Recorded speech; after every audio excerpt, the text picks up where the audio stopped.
I had my first flashback when my daughter turned 5, which was the same age that I was when I was raped. My parents were very protective.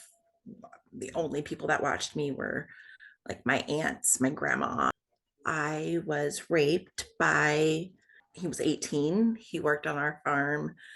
Um, and he was like a son to my dad, considered one of the family. So he was allowed to be around us. Oftentimes, my parents would go to another field that was further away and leave my brother and I up by the house. And so he was allowed to, stay near the house with us. He wasn't really babysitting us, but he was around doing his own chores when my parents would leave. I had always remembered um, seeing blood. I must not have been wearing underwear afterwards because I remember dripping across the kitchen floor into the bathroom from coming outside and being really freaked out, thinking I was going to get in trouble because I got blood on the floor. And so I remember cleaning that up. And I just remember how freaked out I was. And even like getting in trouble shouldn't have freaked me out that much. And so I just remember the feeling that I felt. And then my mom remembers seeing blood in my underwear that night and asking me about it. And I had told her that I fell, and I was wondered, later why would I tell her I fell? And once I had my full memory, it was because he told me that I was going to bleed because I fell in an effort to get away from him. My brother remembers my personality changing completely overnight. We were best buds. Like we played together all the time. He was a year and a half older than me.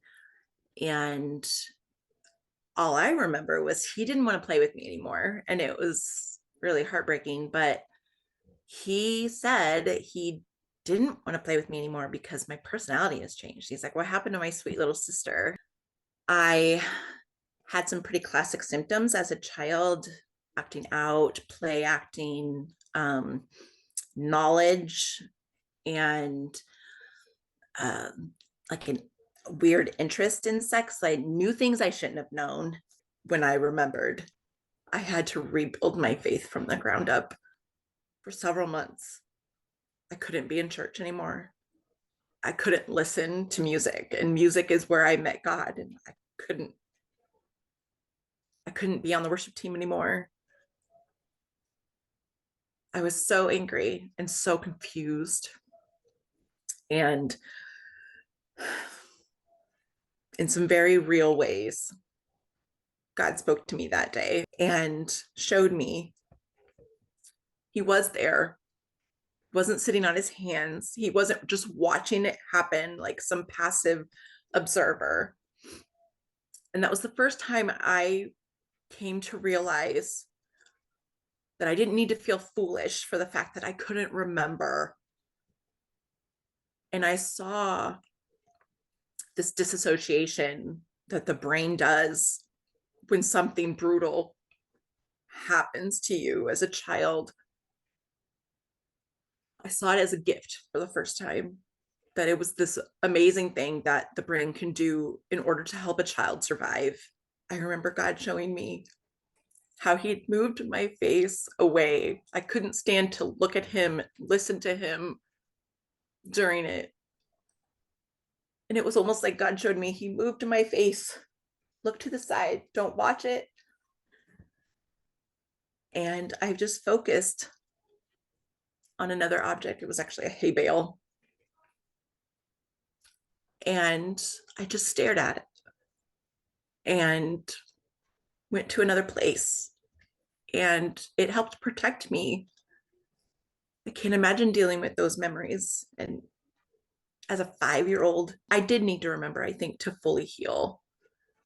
And that was hard, but I also did it with a 30-year-old mind, 30-year-old ability to reason. And for the first time, I realized that it was a gift It's not something that proves it was a false memory. It's not something that proves, the memory can't be trusted. It's something that our brain can do to protect a child.